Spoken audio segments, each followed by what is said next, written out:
Hello, it's Teacher Chloe here. I hope that you're doing okay and you're keeping safe during this time. I'm really missing you and I can't wait until we get back to class together. Okay, so yesterday we spoke about the different types of skeletons and we also spoke about naming the bones. Today we're going to be looking at the functions of a skeleton. So, not all the different types of skeletons, but of a human skeleton. Let's see what we're going to find out. Okay, so here's a question. Well, here's two questions. So we're going to be looking at the purpose of a skeleton. Number one, why do we have a skeleton? And number two, what would happen if we did not have a skeleton? Those are some things I want you to think about while we go through this whole lesson. And maybe at the end of the lesson, you'll know why do we have a skeleton and what would happen if we didn't have a skeleton. So let's find out. Ooh, here we have a whole bunch of different types of skeletons. Let's see how many we have. We have one skeleton, two skeletons, three skeletons, four, and five skeletons. We have five different skeletons here. They are not the same skeleton, are they? They actually all look very different. But they do have one thing in common. Do you think you know what it is? Well, don't worry, because I am going to show you. So let's look over here. There's a backbone, another backbone, another backbone, and again a backbone, and another long backbone over there. Yes, so that's what they have in common. They all have backbones.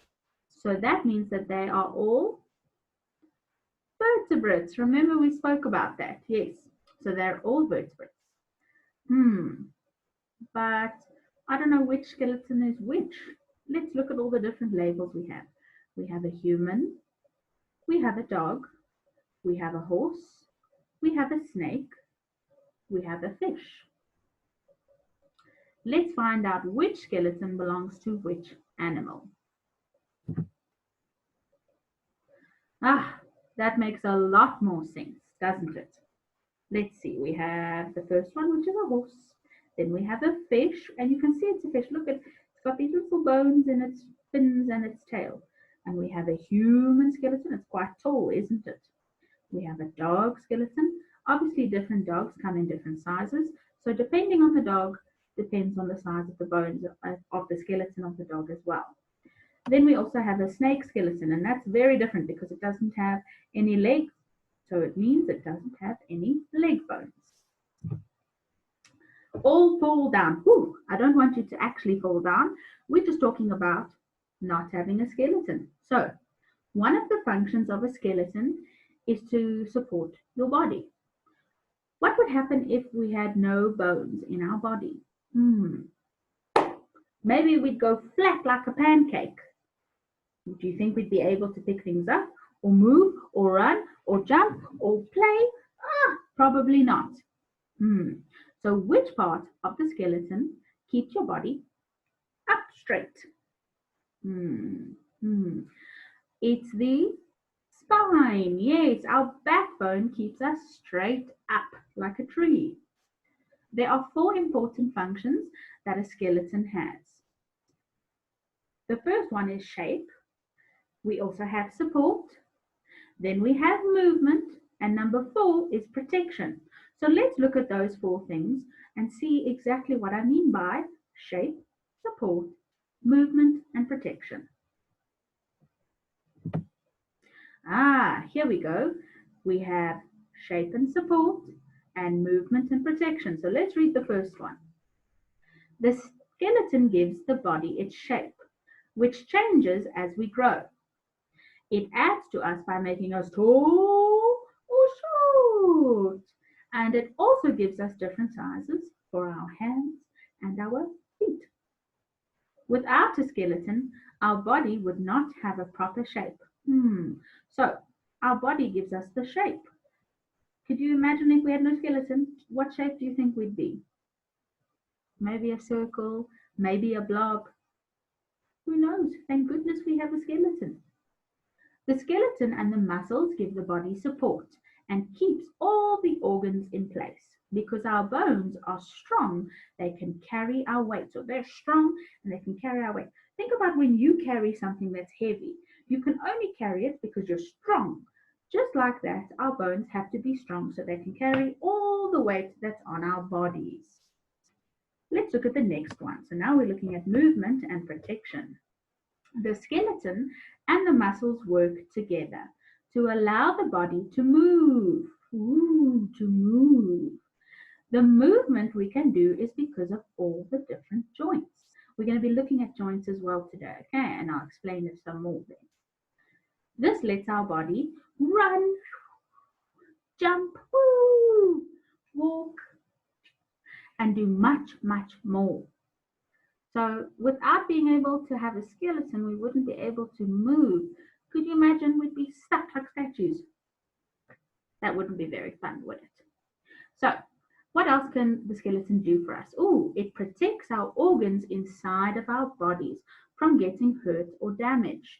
The skeleton is both strong and flexible, which means that it's very difficult for our bones to break if we get hurt. Remember, your bones can break, but it takes a big thing or a lot to break them because they can be a little bit flexible. This helps to keep our organs safe. So put your hands on your chest and breathe in and out, and in and out, and in and out. That's your rib cage moving. So your rib cage is moving, it's flexible. And because it can move, it lets our lungs move so that our lungs don't get hurt. It's important for our bones to do this. Okay, so now we know. Why do we need a skeleton? Because it gives our body shape, it supports our body, it lets us move, and number 4, it's protection for our body and for our organs. Okay. Remember I was saying to you that we're going to learn a little bit about joints. So I'm going to tell you about 3 different joints today, and I'm also going to show you some videos. When I show you the videos, remember you don't need to know any of those fancy words. It's just for you to see exactly what it looks like when the joints are moving in our skeleton. So without joints connecting our bones, we would not be able to move in the way that we do. We would not be able to bend, jump, skip, and much, much more. There'd be no movement. We'd be stuck like statues. There are 3 different types of joints in the body. Okay, we can see, look at these funny pictures over here. So we have a ball and socket joint, we have a hinge joint, and we have a gliding joint. Let's see what a ball and socket joint is. The ball and socket joints allow the most freedom of movement.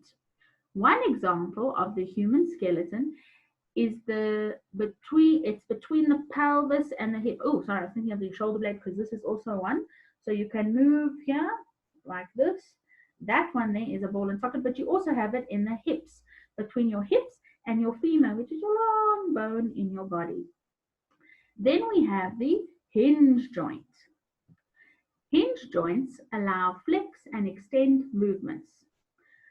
One example in the human skeleton is between the humerus, which is the upper bone, and the radius and ulna, which is the lower. So it's basically here, this is your elbow joint is a hinge joint, and that lets you do this, back and forth, flex and extend, okay?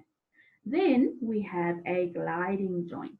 Gliding joints are also known as plane joints. They have 2 names, gliding joint or a plane joint. The bones are shaped to glide over one another and allow for small limited movements in different directions. One example in the human skeleton is the wrists in the bone. So just move your wrists and you can feel all those bones moving in there. They are gliding. We call them gliding joints. Okay. So let's watch a video, well, 3 different videos now, to see exactly what it looks like. Okay, just give me 1 minute to get the videos ready for you. Remember, when you are watching these videos, you don't have to worry about listening to any of the names that the people are talking about.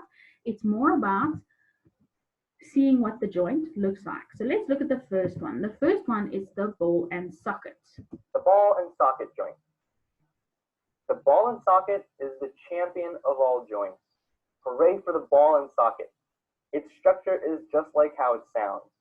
A ball inside of a socket.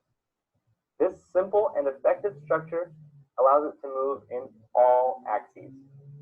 Flexion, extension, abduction, adduction, rotation, and circumduction. The two ball and socket joints of the body are at the hip and the shoulder. The hip has a deep socket, which gives it stability, but limits some range of motion. The shoulder joint has a shallower socket, which gives it greater range of motion, but takes away some stability. Maybe that's why a dislocated shoulder is so common. Whoopsie. Okay, so that was the first video, and that was the ball and socket. Now we're going to be looking at the hinge joint. Remember, you don't have to worry about what the man is calling things. You just need to see what it looks like, okay? The hinge joint. The hinge is a very simple joint. It allows movement only on one axis. Its structure prevents rotation this way or this way. The head of the bone wraps around the cylindrical head of the other, allowing a very stable rotation this way. Going back to the terminology from last week, the hinge joint allows flexion and extension.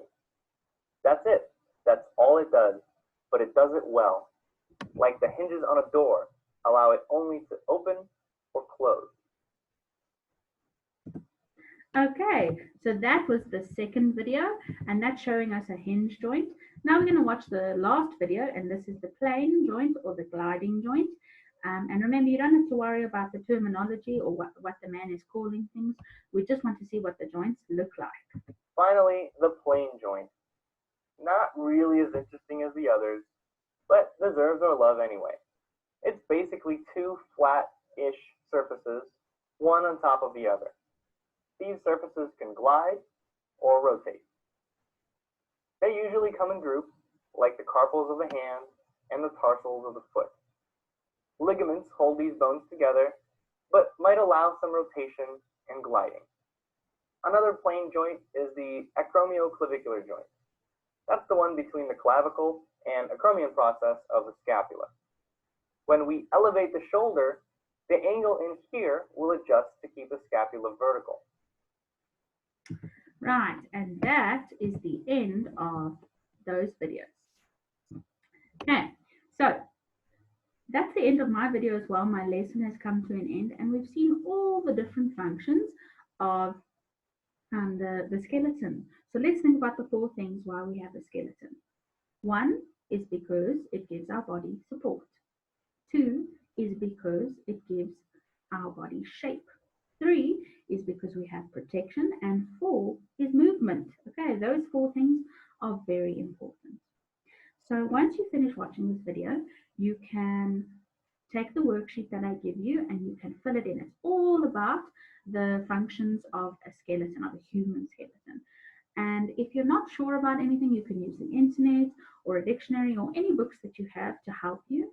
And you can always come back to this video as well as ask anybody who's at home with you. I'm missing you lots, and I hope you keep safe, and I can't wait to see you again. Okay, bye-bye.